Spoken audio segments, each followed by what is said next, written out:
پاک میں ایک ایسی آیت ہے جس کے متعلق یہودی کہتے ہیں کہ اگر یہ آیت ہمارے دین میں داخل ہوئی ہوتی یا ہماری کتاب میں اتری ہوتی تو ہم اس کو عید کا دن منا لیتے۔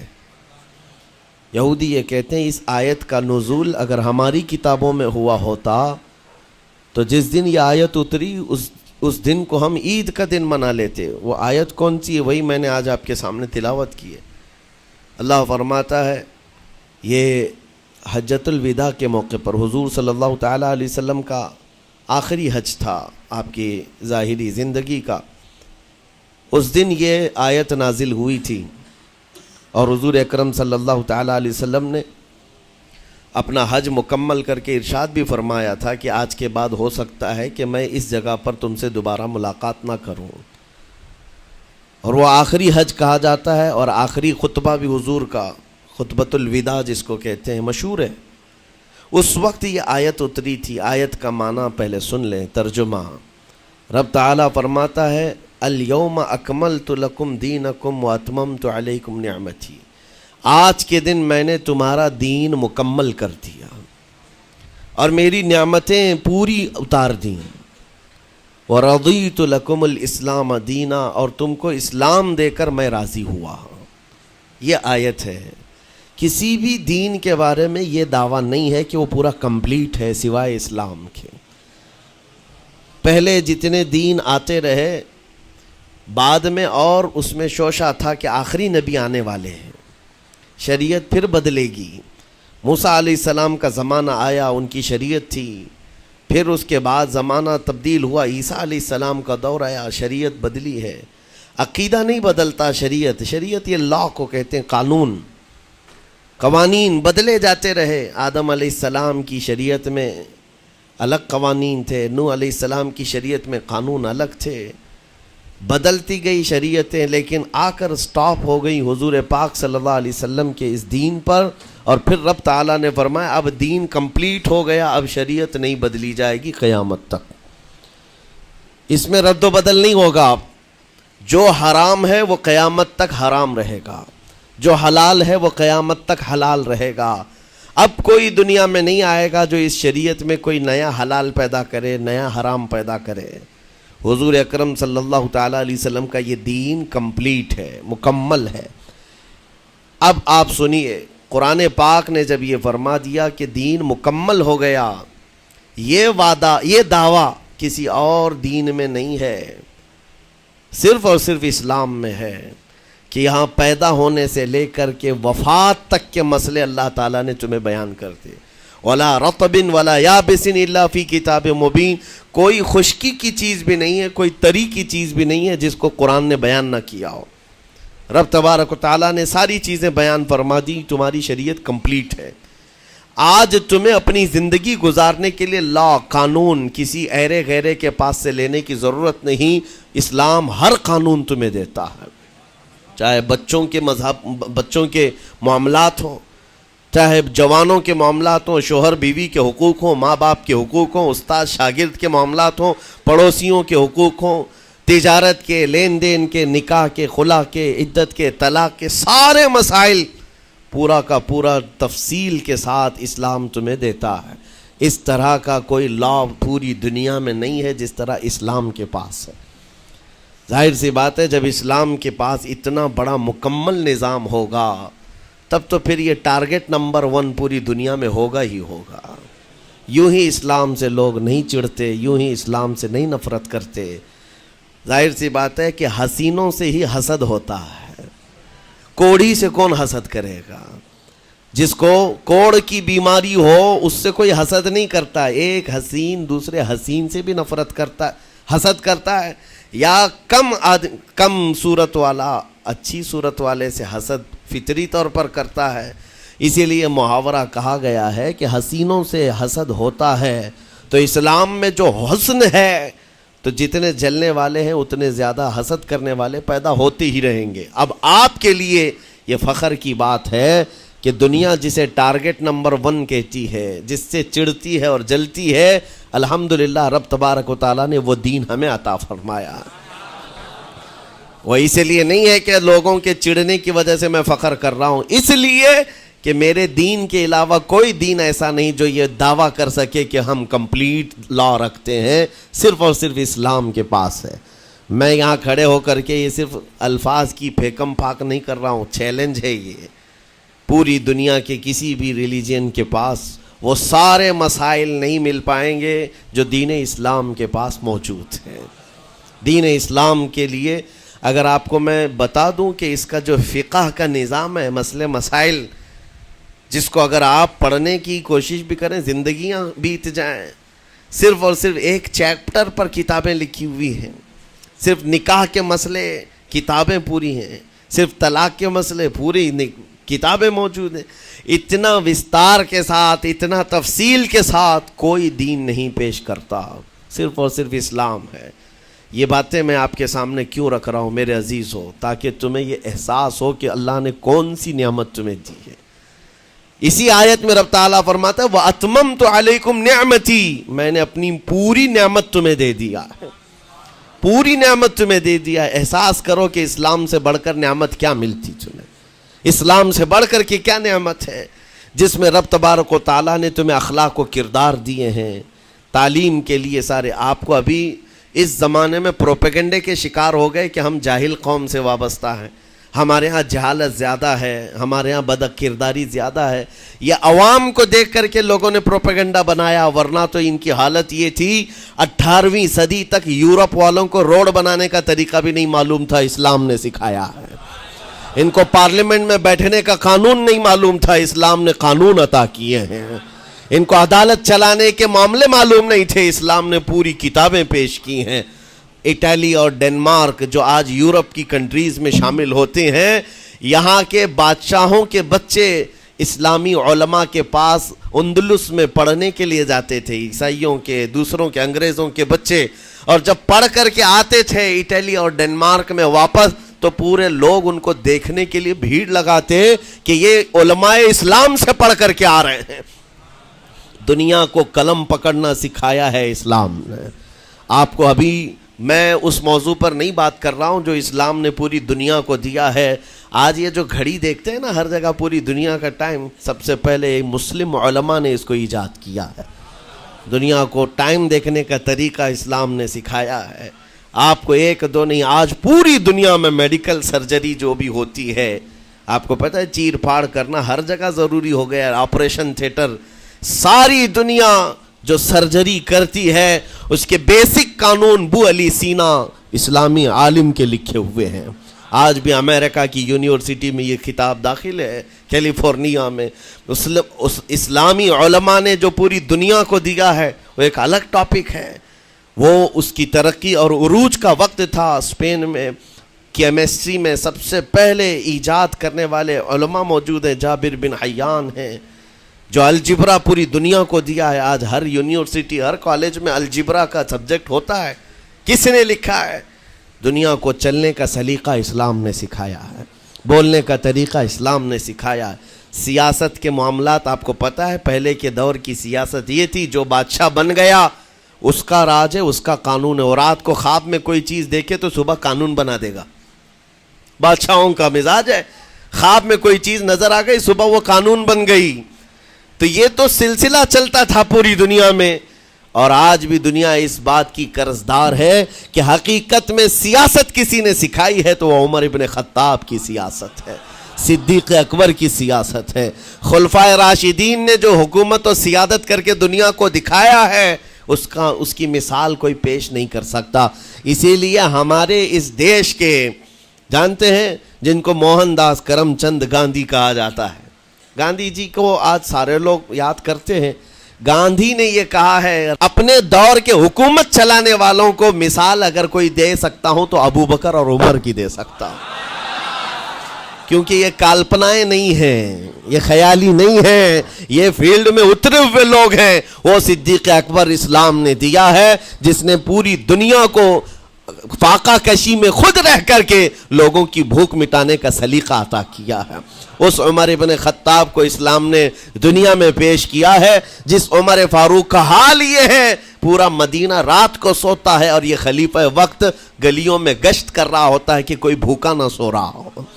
آپ کو پتہ ہے وہ عمر ابن خطاب رات کے وقت گزرتے ہوئے ایک گھر کے قریب سے جا رہے ہیں تو دیکھا ایک مرد باہر بیٹھا ہوا ہے, اندر سے رونے کی آواز آ رہی ہے. اس کے مرد سے پوچھا آپ نے, وہ نہیں پہچانتا تھا. آپ کبھی حجاب ڈالتے, کبھی پردہ ڈالتے اور رات کو گلیوں میں مدینے کے گشت کر رہے ہوتے. اس مرد سے پوچھا کیا معاملہ ہے؟ کہا کہ میری بیوی کے بچے کی ولادت کا وقت قریب آ گیا ہے, درد ذہ میں مبتلا ہے اور گھر میں کوئی نہیں ہے, تکلیف ہے. جانتے ہو حضرت عمر فاروق رضی اللہ تعالیٰ عنہ اپنے گھر سے اپنی بیوی کو, اپنی بیٹی کو, اپنی بہو کو بلوایا اور کہا جاؤ یہاں پر گھر میں بچے کی ولادت ہونے والی ہے, اس کی تیمارداری کر. صبح تک خلیفۃ المسلمین کے گھر کی عورتیں ایک غریب کے گھر کی عورت کی تیمارداری کر رہی ہیں. جب بچے کے ولادت کی آواز آئی, سب سے پہلے مبارکبادی دینے والے عمر ابن خطاب ہیں. اس سے کہتے بھائی تمہیں مبارک ہو, اللہ نے بیٹا عطا فرمایا. وہ خوش و خرم ہے کہ میرا کوئی رشتہ دار نہیں ہے, اجنبی رات کو آیا ہے اور مجھے مبارکبادی بھی دیا, میرے گھر کے سارے کام کاج بھی اٹھا لیا اور اپنی پیٹھ پر گھر سے بوریا لا کر کے آٹے اور راشن کا اس گھر میں پہنچایا اور کہا خوش و خرم رہو, اللہ نے تمہارے گھر میں برکت دی ہے. صبح اٹھ کر کے وہ لوگوں کو بتا رہا ہے اللہ نے رات کو ایک عجیب فرشتہ بھیجا, میرے گھر میں اکیلی عورت تھی, درد ذہ میں مبتلا تھی, 3 عورتیں بھی آئی اور ایک مرد بھی آیا, رات بھر میرے ساتھ بیٹھا رہا, مجھے کھلایا پلایا بھی, میرے گھر کی تیمارداری بھی کر کے گیا. لوگوں نے کہا جانتے ہو کون تھا وہ؟ عمر ابن خطاب امیر المومنین تھے. دنیا کو یہ سیاست کا سلیقہ دینے والا اسلام کا وہ عظیم سپہ سالار ہے. آج بھی آپ کو میں بتاؤں اٹلی میں اور ڈنمارک میں اور کچھ کنٹریز میں ایک دن منانے کا پرستاؤ پیش کیا جا رہا ہے. یہ نہیں کہہ رہا ہوں ریچرڈ کا یا ریمونڈ کا, کوئی جو بڑے بڑے ان کے سپہ سالار ہیں ان کا ایک دن منایا جائے گا, جن کو مطلب کوئی بہت بڑا نوبل پرائز ملا ہو. میں یورپین کنٹریز کی بات کر رہا ہوں جہاں وہ اپنے بادشاہوں کے پیدائش کا دن یا ان کے کسی اینیورسری کو منانے کا پرستاؤ نہیں پیش کر رہے, بلکہ یورپ کی یہ 2 کنٹریاں ہیں جو یہ پرستاؤ پیش کر رہی ہیں کہ سال میں ایک دن ایسا منایا جائے جس کا نام صلاح الدین ایوبی ڈے ہونا چاہیے. یہاں ہم نہیں کہہ رہے ہیں, دنیا آج بھی اس بات کو تسلیم کرتی ہے, صلاح الدین جیسا جرنیل دیکھا نہیں ہے. عزیزان گرامی وقار, یہ چند مثالیں میں آپ کے سامنے رکھا اور اس کے بعد پھر میں تمہیں جھنجھوڑ کر پوچھتا ہوں, اپنے دل پر ہاتھ رکھ کر کے بتاؤ اسلام سے اچھا کوئی راستہ ہے؟ قرآن یہی کہتا ہے وَمَن يَبْتَغِ غَيْرَ الْإِسْلَامِ دِينًا فَلَن يُقْبَلَ مِنْهُ, جو اسلام کے علاوہ دوسرا راستہ لے کر کے آئے گا قیامت کے دن اس کا کوئی قبول نہیں کیا جائے گا, نہیں قبول کیا جائے گا, بلکہ وہ سب سے بڑے گھاٹے میں ہوگا, آخرت کے دن خسارہ اٹھانے والوں میں ہوگا. آج تمہارے پاس وہ عقل سلیم اللہ تعالیٰ نے دیا, جس کو تھوڑی بہت شدھ بدھ ہونا, عقل کا استعمال کرتا ہو, وہ بھی اسلام کے متعلق سوچے گا کہ میرے دین میں اتنی اچھائیاں ہیں, آج تک رب تعالیٰ نے مجھے یہ پیشانی کسی کے سامنے جھکنے نہیں دیا. کہیں جھکاتے ہو؟ ارے کھانا کھاتے ہیں, کھانا تو روزانہ ضروری ہے, اور رزق کے معاملے میں تو لوگ ایسے, دنیا کہتی ہے پیٹ پوجا, ہم پیٹ پوجا نہیں کہتے. کھانے کے لیے بعض لوگ کہتے ہیں نا پہلے پیٹ پوجا ہو جائے, پوجا کا لفظ ہی ہم استعمال نہیں کرتے. کھانا برتن میں رکھا ہوا ہے, آپ کے گھر میں کھانا لا کر کے دیا جاتا ہے, تو کیا آپ سر جھکا کر چاٹ کے کھاتے ہیں یا لقمے اٹھا کر ہاتھ سے کھاتے ہیں؟ ہاتھ سے کھاتے ہیں. باقی جانوروں کو دیکھو, بکری کھاتی ہے منہ جھکا کر کھاتی ہے, بیل بھینس وغیرہ سب سر جھکا کر کے کھاتے ہیں, رزق کو چاٹ کے کھاتے ہیں, ان کا سر جھک جاتا ہے. لیکن تمہارے سر کو رب نے اتنا محترم رکھا کہ روز جو تمہیں رزق کی ضرورت ہے اس کے سامنے بھی مت جھکاؤ. سر جھکانا ہے تو رزق کے سامنے نہیں, رزاق کے سامنے جھکایا جائے. تمہاری پیشانی کو محترم رکھا گیا ہے کہ تم جھکو گے تو کس کے سامنے؟ صرف رزاق, جو ہمارا پالنہار حقیقی ہے. اور حد تو یہ ہے میرے عزیزو, یہ دنیا کی واحد قوم ہے, یہ واحد مذہب ایسا ہے, یہودی ہوں, عیسائی ہوں, ہندو ہوں, کوئی بھی ریلیجن آپ لے کر کے آئیں, جس کو وہ بہت زیادہ مانتے ہیں یا جس کو گاڈ کہتے ہیں یا جس کو بھگوان کہتے ہیں, ان کی صورت بھی ہوگی, مورت بھی ہوگی, اور سامنے دیکھتے ہیں اور جھکتے ہیں, عبادت کرتے ہیں. لیکن تنہا مسلمان ایسے ہیں, کروڑوں مسجدیں ہوں گی, کہیں خدا کی کوئی تصویر دیکھا ہے؟ کہیں مسجدوں میں خدا کا کوئی مورت یا صورت بنائی ہوئی دیکھا ہے؟ نہیں ہے. یہ واحد قوم ہے جو بن دیکھے مولا کی بارگاہ میں سجدے میں جھک جاتی ہے. صرف بات اتنی ہے کہ ان کو یہ کہنا پڑے گا. اگر میں کہوں میرے نام پر آ جاؤ جھک جاؤ، نہیں، کوئی نہیں جھکائے گا. ہاں یہ کہنا پڑے گا امام کو بھی اللہ اکبر، اللہ سب سے بڑا ہے. پھر کوئی پیچھے کھڑا ہوا یہ نہیں پوچھتا کہ کس نے کہا، کون پکار رہا ہے. پیشانی لے جا کر زمین پر لگا دیتے. کیوں؟ ہماری پیشانی خالص اللہ کے لیے ہے. میرے عزیزوں، یہ وہ پرائیورٹیز ہیں اور یہ اسپیشلٹی ہے آپ کے اس کمیونٹی کی جس کو مجھے آپ کے سامنے رکھنا ہے. اتنی سارے اچھے گلشن کو چھوڑ کر اگر کوئی بربادی کی طرف جائے تو پھر سوائے بدنصیبی کے کیا ہے اس کے پاس؟ جس کو اللہ تبارک و تعالی وعدے کیا ہو کہ تم اپنی جان اور اپنے مال کے بدلے مجھ سے جنت خرید لو، جہاں پر سارے اخلاق و کردار اور دنیا کی سب سے اعلیٰ اخلاق تمہیں سکھانے کے دعوے کیے گئے ہوں، وہ چھوڑ کر کے اگر دنیا کہیں اور جائے تو پھر تمہاری یہ ہرما نصیبی ہے. ایک بات میں آپ کو بتاؤں، سکسیس کس کو کہتے ہیں؟ کامیابی. اور ہر کوئی یہ کہتا ہے کہ مجھے سکسیس کی طرف سفر کرنا ہے. 10ویں پاس نوجوان کو بھی پوچھیں کہ کوئی بھی کورس کر رہا ہے، آگے جا رہا ہے، کیوں جا رہا ہے؟ کچھ سکسیسفل لائف گزارنا ہے، کامیاب زندگی گزارنا ہے. اس کے لیے دروازے کھٹکھٹا رہا ہے. تمہیں پتہ ہے ان مسجدوں کے میناروں سے جو آواز گونجتی ہے اذان کی، اس میں ایک لفظ آتا ہے. سارے لفظ تو آپ کو یاد ہوں گے. اللہ اکبر بھی کہا جاتا ہے، اشہد ان لا الہ الا اللہ بھی، اشہد ان محمد رسول اللہ بھی ہے. اس کے بعد ایک لفظ پکارتا ہے مؤذن، حی علی الصلاۃ. حی علی الصلاۃ کا مطلب ہوتا ہے آؤ نماز کی طرف، آؤ نماز کی طرف. اس کے بعد ایک اور لفظ پکارتا ہے حی علی الفلاح، جس کا معنی معلوم ہے آپ کو؟ مؤذن یہ کہتا ہے آؤ کامیابی کی طرف، آؤ کامیابی کی طرف. ٹوٹل یہ دن میں 10 بار مؤذن پکارتا ہے. فجر میں 2 بار، ظہر میں 2 بار، عصر میں 2 بار، مغرب میں 2 بار، عشاء میں 2 بار. کتنی مرتبہ پکارا؟ 10 بار پکارا تمہیں، آؤ کامیابی کی طرف. لیکن ایک بات یاد رکھو، یہ پکارنے والے مؤذن کی حالت مت دیکھو کہ یہ پکار رہا ہے، بلکہ یہ رحمان کی صدا ہے، یہ اللہ کی صدا ہے جو تمہیں بلا رہا ہے. یہ تو اپنی آواز اور اپنے الفاظ سے ترجمانی کر رہا ہے اور تمہیں اللہ کی صدا تمہارے تک منتقل کر رہا ہے. لیکن حقیقت میں بلانے والا کون ہے؟ اللہ ہے. مسجدوں میں بلانے والا کون ہے؟ اللہ ہے. اللہ کی صدا پر آپ آ رہے ہو. اب سوچو، جو رحمان تمہیں 10 مرتبہ دن میں یہ بات پہنچا رہا، آؤ کامیابی کی طرف، آؤ کامیابی کی طرف، تم اس چیز کو چھوڑ کر کے کامیابی ان لوگوں کے سامنے ڈھونڈنے نکلے جن کو پیشاب کرنے کا سلیقہ نہیں معلوم، جن کو کھانے پینے کے طور طریقے نہیں معلوم. ان لوگوں کے پاس ہمارے بچے اگر کامیابی ڈھونڈیں گے تو بات یہی ہے، ٹوپی کو سر پر پہنو تو اچھا لگے گا، لیکن دوسری جگہ پہننے لگو تو بیوقوف کہیں گے، ظلم کر رہے ہو ٹوپی کے ساتھ. اسی طرح میں کہتا ہوں مسلمان کو اللہ کی بارگاہ میں آ جانا سب سے بڑی کامیابی ہے. اور اگر دوسروں کے ہاں در در بھٹکتا ہے تو گویا کہ اس نے اپنی حیثیت کو ہی گرا دیا ہے. اسی لیے اقبال نے کیا کہا تھا، بہت اچھی بات، کہ وہ ایک سجدہ جسے تو گراں سمجھتا ہے. گراں کا مطلب کیا؟ بھاری. ایک سجدہ کرنے میں تو بھاری پن محسوس کرتا ہے. وہ ایک سجدہ جسے تو گراں سمجھتا ہے، ارے 1000 سجدوں سے دیتا ہے آدمی کو نجات. در در جھکنے سے تو تمہیں بچا لیتا ہے. اس کے سامنے بھی جھکا، نیتا کے سامنے بھی جھکا، سیٹھ کے سامنے بھی جھکا، پولیس کے سامنے بھی جھکا، جج کے سامنے بھی جھکا، سب کے سامنے جھک رہا ہے. ایک سجدہ یہاں کر لے، مولا ہر سجدے سے تجھے آزاد کرتے. یہاں جھکنے والا پھر کہیں اور نہیں جھکتا. ہاں اسی لیے شاعر نے کہا ہے، مرد حق باطل کے آگے مات کھا سکتا نہیں، سر کٹا سکتا ہے لیکن سر جھکا سکتا نہیں. یہ ہماری تاریخ ہے جو آپ کے سامنے ہے. آپ کو پراؤڈ فیل ہونا چاہیے کہ رب تعالیٰ نے مجھے کون سی بڑی نعمت عطا کی. اتنی عظیم نعمت ہے. ایک واقعے کے ساتھ میں اپنی گفتگو کو آپ کے اندر ڈالنے کی کوشش کرتا ہوں.